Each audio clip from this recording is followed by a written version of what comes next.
आजको issue of the डेमा स्वागत छ। नमस्कार, म नवराज चालिसे।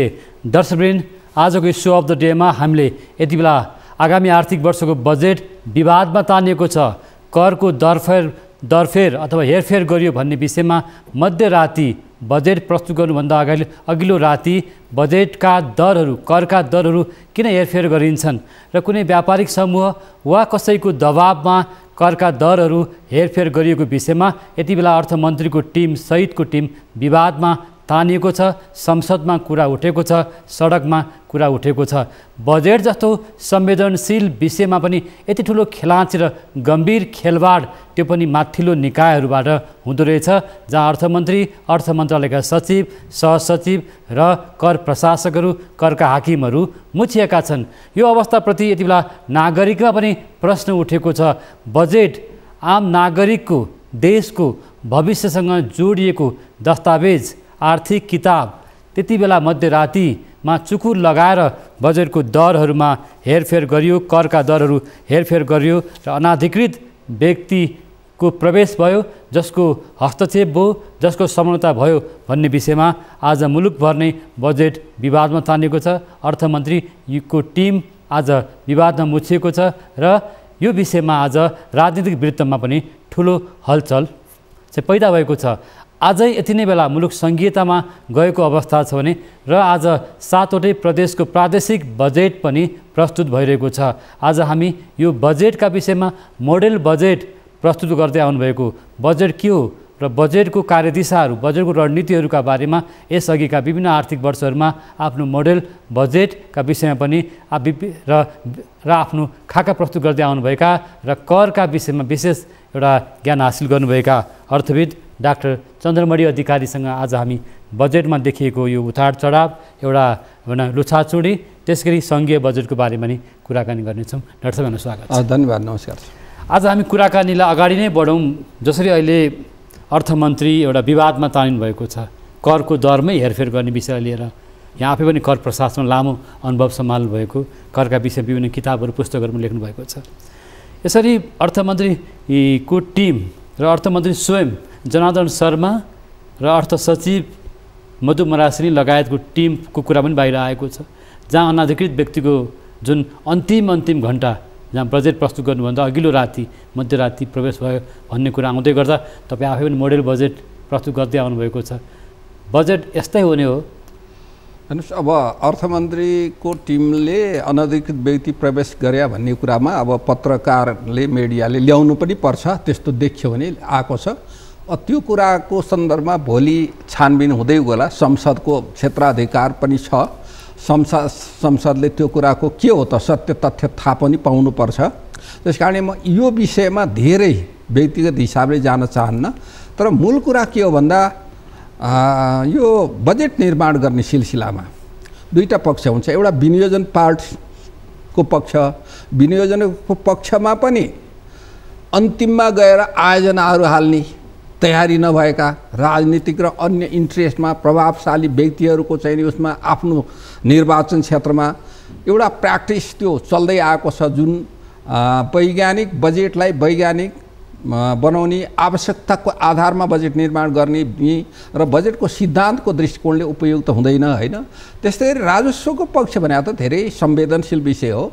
त्यसमा खास गरी अब आयकरको जस्तो विषयले त खासै प्रभाव पार्दैन, त्यो जहिले नै आर्थिक वर्षको प्रारम्भबाट लागू हुन्छ। त्यस कारणले गर्दा त्यसले, तर चाहिँ खास गरी अब तत्कालीन त्यही दिन लागू हुने चाहिँ करहरू जस्तो अन्तःशुल्कको दरहरू भए, भन्सारका दरहरू भए र मूल्य अवधि करमै पनि कहिलेकाहीँ परिवर्तन गरियो भने त्यसमा कुन दिन लागू गर्ने भन्ने प्रश्न आउँछ, होइन। प्रभावकारी कुन दिनदेखि चाहिँ कार्यान्वयनमा जाने भन्ने यस्ता विषयमा चाहिँ गोप्यता राख्नुपर्ने हुन्छ। गोप्यता राखेन भने त्यसलाई लिएर चाहिँ नि चलखेल हुने, अब अनावश्यक ढङ्गले चाहिँ नि उत्पादन गर्ने, अनावश्यक ढङ्गले पैठारी गर्ने, बजारमा होल्ड गरेर राख्ने, त्यो कुरालाई आफूलाई व्यक्तिगत फाइदा लिनलाई। त्यस कारणले गर्दा यो गोप्यता कायम गर्नुपर्छ।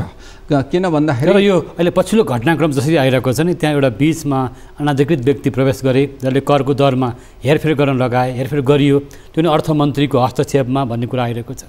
यो चाहिँ के रहेछ? अब यो विषयमा अब मैले को आयो गयो भन्ने कुरा त मैले त भन्न सक्दिनँ भन्ने कुरा होइन। यदि त्यस्तो कुरा भएको भयो भने त्यो राम्रो कुरा होइन। अर्को कुरा करको विषयमा हेरफेर गर्ने विषय, दरमा हेरफेर गर्ने विषय, दायरामा हेरफेर गर्ने विषयमा अध्ययनमा आधारित हुनुपर्छ। कुनै एउटा टिमले गोप्य राख्नुपर्ने होइन, यस्तो कुराहरू गोप्य राख्नुपर्छ, गोप्य राख्नुपर्छ। त्यो टिमले चाहिँ अपनाउनु पर्ने इमान्दारिता भने कस्तो हो? अब यस्तो छ, त्यो इमान्दारिता भने के हो भन्दा तपाईँले अर्थमन्त्रीले पार्लियामेन्टमा बजेट पढ्दाखेरि डिस्क्लोज हुनुभन्दा अगाडि त्यसका कुनै कुराहरू डिस्क्लोज हुनु हुँदैन। खास गरी करमा जुन करका दरहरू तत्कालै लागू हुन्छ त्यस्ता कुराको सन्दर्भमा चाहिँ अत्यन्त गोप्यता राख्नुपर्ने हुन्छ। अब यो चाहिँ विषय कस्तो छ भन्दा अब अहिले चाहिँ अलिकति बाहिर कुराहरू आयो होइन, बाहिर एउटा राष्ट्रिय स्तरको पत्रिकाले बाहिर पनि ल्याएको छ, त्यो कुरा कति सत्य असत्य छानबिन होला। तर भित्रभित्र चाहिँ यस्ता खेलहरू चाहिँ यो विकासोन्मुख राष्ट्रहरूमा हुने चाहिँ हुन्छ यो। र हामी कहाँ पनि अब ठ्याक्कै यो बेला भनेर नभनिए तापनि त्यो खास चाहिँ नि के अरे व्यावसायिक समूहको खास कम्पनी, खास स्वार्थ समूहको हितमा काम हुने गरी त्यसरी चाहिँ नि भन्सारका दरहरूमा भन्सारमा लाग्ने पैठारीका दरहरू घट्ने अथवा बढ्ने सन्दर्भमा चुहावट गरेर लिकेज गरेर त्यसबाट फाइदा लिने कुराहरू चाहिँ हिजोका दिनमा नि भएकै थिएनन् भनेर भन्न सकिन्न। तर यस्तो हुनु चाहिँ अर्थतन्त्रको लागि, राजस्वको चाहिँ नि उसको लागि र आम जनताको करबाट चल्ने राज्य व्यवस्थाभित्र एउटा घातक विषय चाहिँ हो। यस्तो हुनु चाहिँ हुँदैन कुनै पनि बेलामा। यद्यपि अहिले आएको विषयलाई चाहिँ हामीले त्यो विषयलाई को आयो गयो भनेर हामीले भन्नुभन्दा व्यक्तिगत भन्नुभन्दा पनि त्यो चरित्र र प्रवृत्तिलाई विश्लेषण गरिदिने हो हामी विश्लेषकहरूले। हामीले चाहिँ अब को आयो कि आएन भन्ने कुरा त त्यसलाई छानबिन गर्ने, सत्य तथ्य पत्ता लगाउने एउटा चाहिँ मिडियाले गर्नुपर्छ, गर्छ। त्यसमा चाहिँ अब त्यस्तो छ भने एउटा त्यो गर्न उपयुक्त हो कि होइन भन्ने कुरा संवैधानिक अङ्गहरूले पनि हेर्नुपर्छ होइन। अख्तियार दुरुपयोग अनुसन्धान आयोग छ, त्यसले पनि चाहिँ नि त्यसको क्षेत्राधिकारभित्र कति पर्ला नपर्ला उनले हेर्ला। पार्लियामेन्ट भनेको सार्वभौम कानुन बनाउने अधिकारी उसको हो, त्यस कारणले त्यो कुराहरू खोज गर्ला र यस्ता कुराहरू भोलिका दिनमा हुन नदिनको लागि चाहिँ सचेत हुनुपर्छ र त्यसको चाहिँ सत्य तथ्य बाहिर ल्याउनु चाहिँ आवश्यक छ। यस्तो खालको प्रवृत्तिले त एउटा प्रश्न चिन्ह उठायो नि होइन, पक्कै पनि मैले भने नि हामी कहाँ कस्तो छ भने एउटा स्वार्थ समूहको जस्तो व्यापारिक समूहको नाम यहाँ जोडिएको छ होइन। व्यापारिक घरनियाहरू छन्। विगतमा पनि एकजना अर्थ सचिवले भनौँ अर्थ सचिव नै राजीनामा दिएर हिँड्नु पर्यो बजेट निर्माण गर्ने क्रममा होइन, रामेश्वर होइन। अब खनालले अहिले त्यस्ता घटनाहरू पहिला नि भएका छन्। अब चाहिँ नि अर्थमन्त्रीले पढ्दै बाहिर पहिला सूचना गयो भनेर पार्लियामेन्टमा प्रश्नहरू उठेका पनि छन् होइन। तर कुरा के छ भन्दा ती उठेका कुराको सन्दर्भमा पछाडि चाहिँ जुन ढङ्गले उठ्छ त्यसलाई निर्क्युलमा पुर्याउने चलन चाहिँ छैन। उठ्यो फेरि गयो, अलिदिन हङ्गामा भयो, अलिदिन प्रश्न तेर्स्याइयो, जाने कुरा छ।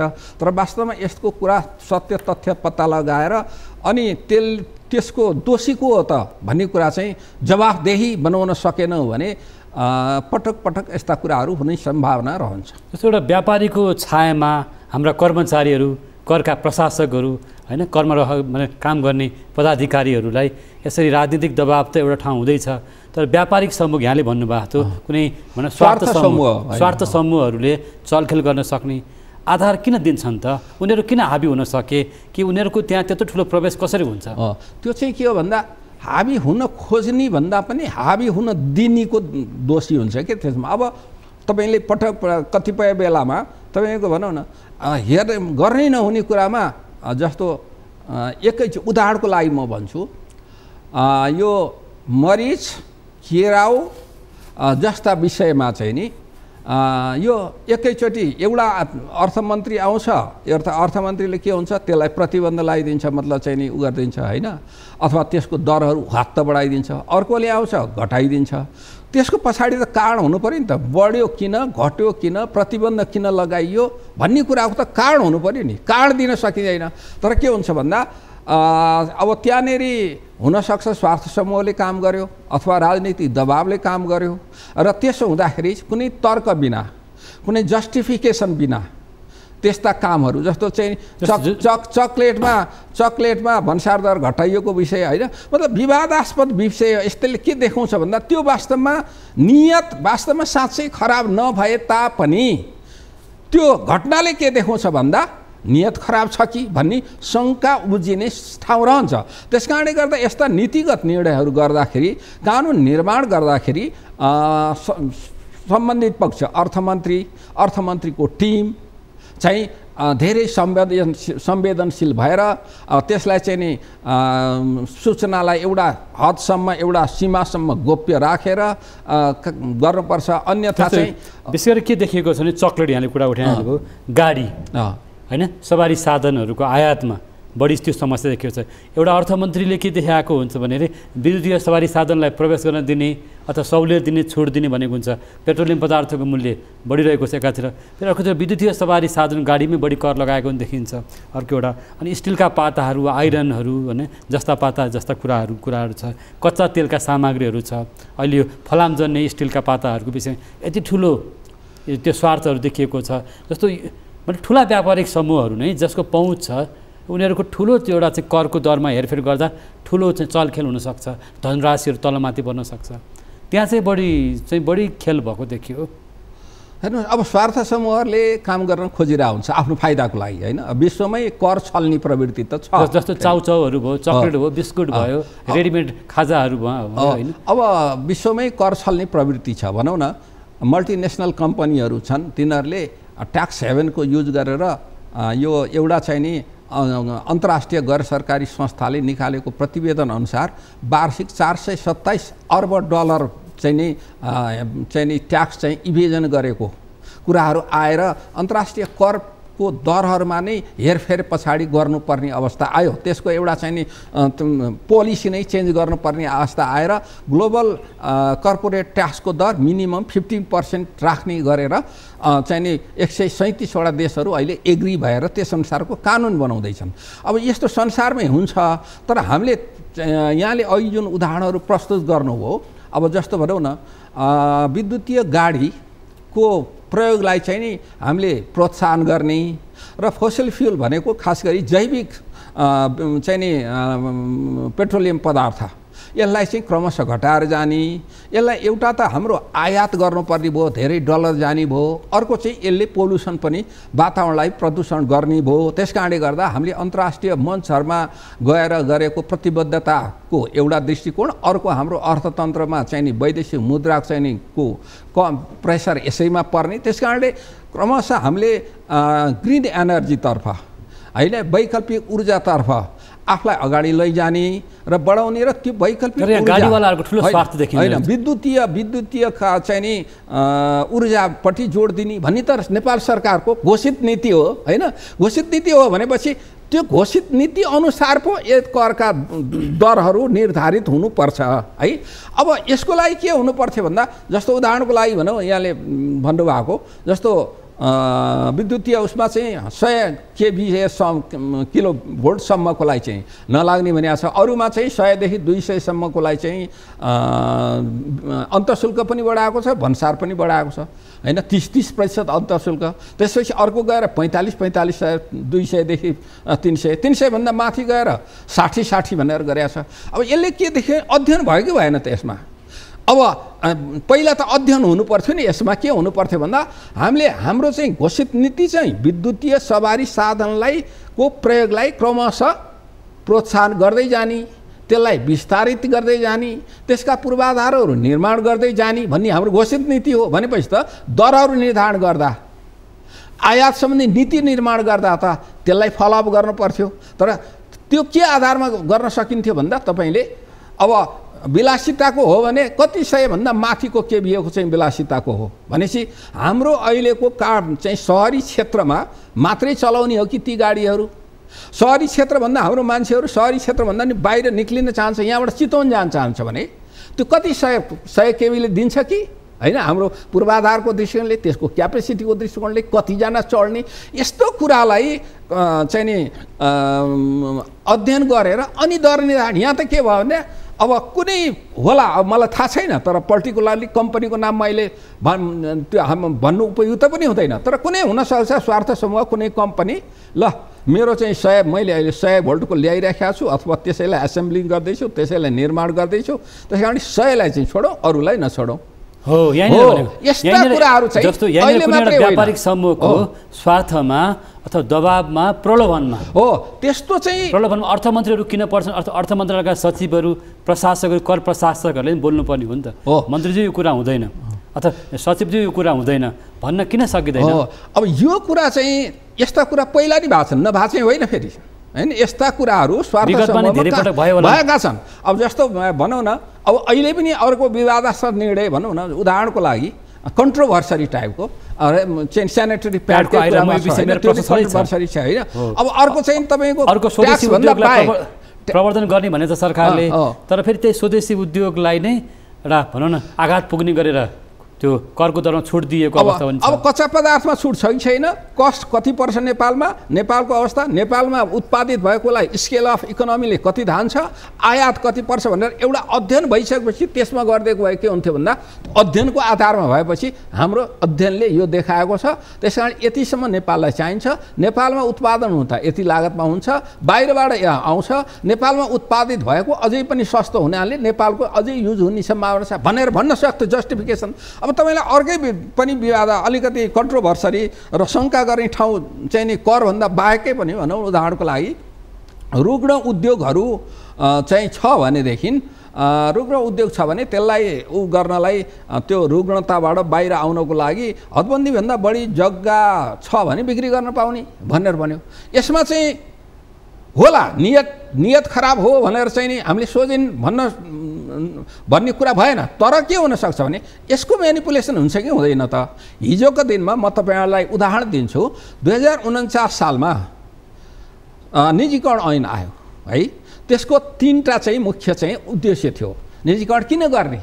सरकारको स्वामित्वमा रहेका इन्टरप्राइजेसहरूलाई, सार्वजनिक संस्थानहरूलाई निजीकरण किन गर्ने भन्दा अब सरकारको साइज कम गराउने, सानो बनाउँदै जाने र सरकारको दायित्वलाई कम गर्ने, अनि निजी क्षेत्रको लगानीलाई प्रोत्साहित गर्ने, अनि लगानी विस्तार गर्ने, उत्पादकत्व बढाउने, रोजगारी बढाउने र आयात चाहिँ नि प्रतिस्थापन गर्ने, निर्यात, यही नै हो निजीकरण गर्नुको। तर निजीकरण भएका प्रतिष्ठानहरू हेऱ्यो भने त्यो उद्देश्य कतिको पुरा भयो त भन्दाखेरि कतिपय उद्योगहरू त त्यो नितान्त त्यहाँको जग्गा आफूले प्राप्त गर्ने, भोलिका दिनमा त्यो जग्गा बिक्री गर्ने गरी भएको पनि देखियो छ। यसमा निजी क्षेत्रको अथवा व्यापारिक समूहको चङ्गुलमा एउटा सिधा प्रश्न गरेँ, हाम्रा चाहिँ प्रशासकहरू, अर्थमन्त्रीहरू, सचिवहरू अथवा सहसचिवहरू, विभागीय प्रमुखहरू किन पर्छन् त?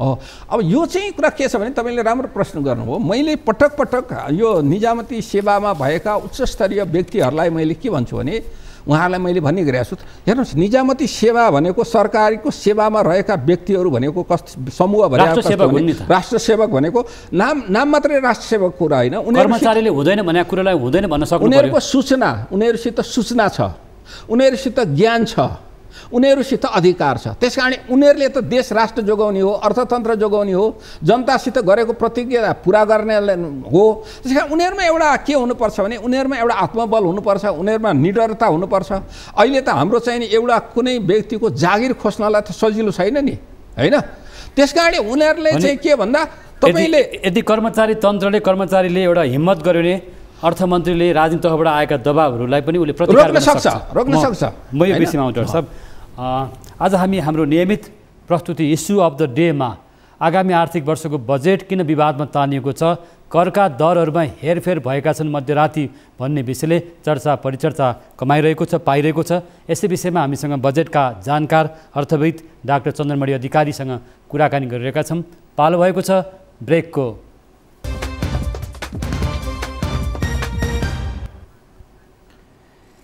इस्यु अफ द डेमा फेरि पनि स्वागत छ। आज हामीले आगामी आर्थिक वर्षको बजेट किन विवादमा तानियो, करका दरहरूमा मध्यरातमा कसरी हेरफेर हुँदा रहेछन् भन्ने विषयमा अर्थविद डाक्टर चन्द्रमणि अधिकारीसँग कुराकानी गरिरहेका छौँ। यहाँलाई फेरि स्वागत। हजुर, धन्यवाद। विशेष गरी यहाँ करको विषयमा राम्रो ज्ञाता हुनुहुन्छ।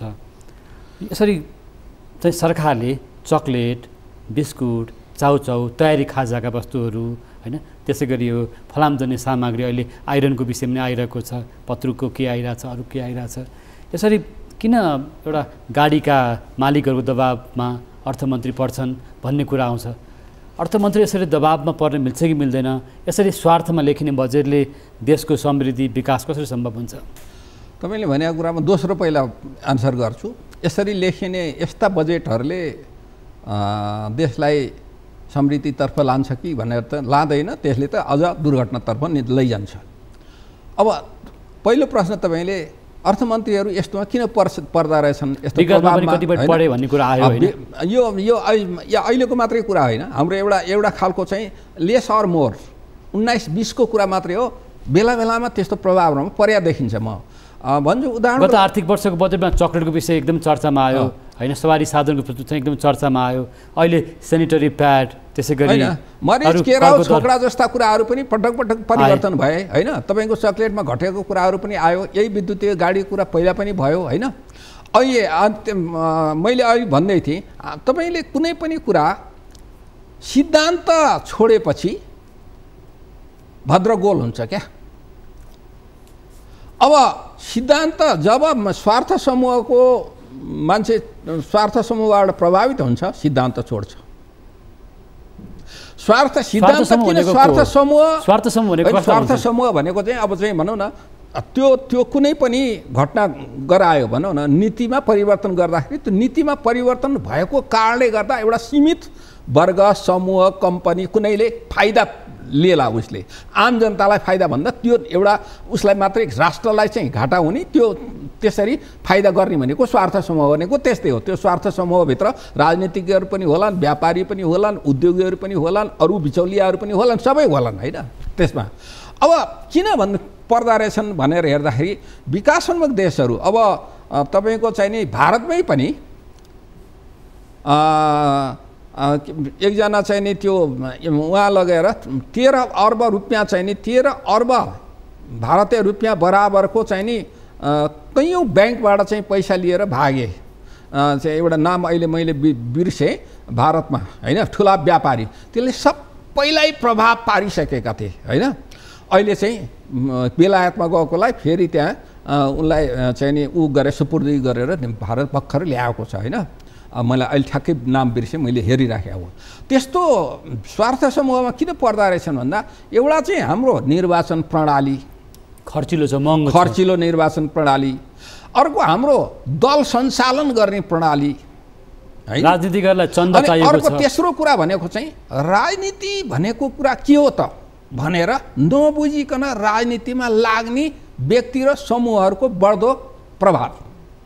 अनि राजनीतिमा व्यापारीकरण भयो, अनि चन्दाहरू, राजनीतिलाई व्यापार र पेसा बनाउने खालका व्यक्तिहरूको प्रवेश बढ्दै गयो। किन भन्दा त्यहाँनिर त्यो चाहिँ सिद्धान्त, आदर्श चाहिँ तपाईँको भनौँ न, तपाईँलाई चाहिँ नि नत्र त निर्वाचनमा तपाईँलाई मेयरमा उठ भनेर भन्दाखेरि त ओहो म त व्यवसाय छोडेर उठ्दिनँ, मसित त अरू काम छ धेरै, म सेवा गर्नलाई त समय छैन भन्ने खालको मान्छे तर्किनु पर्ने नि मान्छे। तर यहाँ मारामार किन हुन्छ भन्दा, भोलि चाहिँ करोडौँ लगानी किन गर्दा भन्दा 1 करोड लगानी गर्यो भने 5 करोड फाइदा लिनुपर्छ भनेर आउनेहरूको चाहिँ उनीहरूकै स्वार्थले बढ्दै गयो, बजेट जस्ता कुराहरू प्रभाव पार्छ हैन। एउटा कुरा सोध्नु गएँ मैले यहाँलाई, जस्तो कर्मचारी तन्त्र छ नि, हामी स्थायी सरकार भन्छौँ नि, त्यहाँ करका हैन, राजस्वका, भन्सारका सबै जाने बुझेका कर्मचारी छन्, जोसँग यहाँले सुरुमा भन्नुभएको थियो प्रत्येक विषयको सूचना छ, प्रत्येक व्यापारीको छ, व्यापारी घरानियाहरूको छ, कर असुली कहाँबाट हुन्छ, कहाँबाट चुहाड भइरहेको छ थाहा छ नि उनीहरूलाई। हो त्यस्ता कर्मचारी तन्त्रले खोइ त काम गरेको होइन त। मैले अघि भने 3टा कुरा, उनीहरूसित एउटा सूचना छ, अर्को अधिकार छ, अर्को ज्ञान र अनुभव छ, सबै कुरा छ। कर्मचारी तन्त्र भनेको त्यस्तो चिज हो।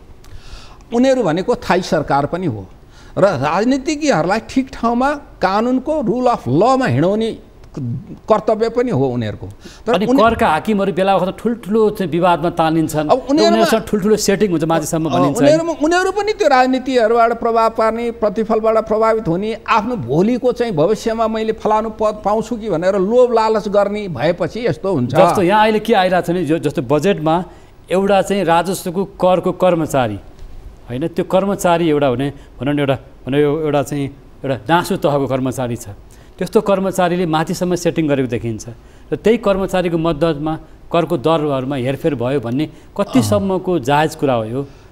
अब यो व्यक्तिको कुरामा कसले के गर्यो म त्यता जान्न, तर यस्ता प्रवृत्तिहरू चाहिँ घातक हुन्छ र कर्मचारीले के भन्न सक्नु, नेपालको कर्मचारीले त भन्न सक्नुपर्छ र भन्दाखेरि उहाँहरूको भोलिको दिनमा उहाँहरूलाई जनताले एउटा चाहिँ के गर्छ भने उहाँहरूको इन्टिग्रिटी बढेर आउँछ र उहाँहरूले के भन्न सक्नुपर्छ, एउटा सचिव छ भने सचिवको जागिर खान चाहिँ अहिले त्यति सजिलो छैन क्या। उहाँले के भने मलाई हद्द भए मन्त्रालय सरुवा होला, हद्द भए मलाई अतिरिक्त समूहमा अलि दिन लगेर राख्ला, म त नेपाल सरकारकै सचिव हो, मैले पाउने तलब पाइहाल्छु, म भत्ता पाइहाल्छु। त्यस कारणले गर्दा तपाईँले यो चाहिँ एउटा सिद्धान्तभन्दा बाहिर गएर, कानुनभन्दा बाहिर गएर, अन्तर्राष्ट्रिय चाहिँ नि करको चाहिँ नि पद्धतिभन्दा बाहिर गएर चाहिँ नि काम गर्नु उपयुक्त हुँदैन, यसमा मेरो साथ र सहयोग हुँदै रहँदैन भनेर उनीहरूले भन्न सक्नुपर्छ। त्यस्तो खालको जनशक्ति र हाम्रो चाहिँ नि कर्मचारी प्रशासनको अभाव छ क्या, त्यो भन्न सक्नुपर्छ।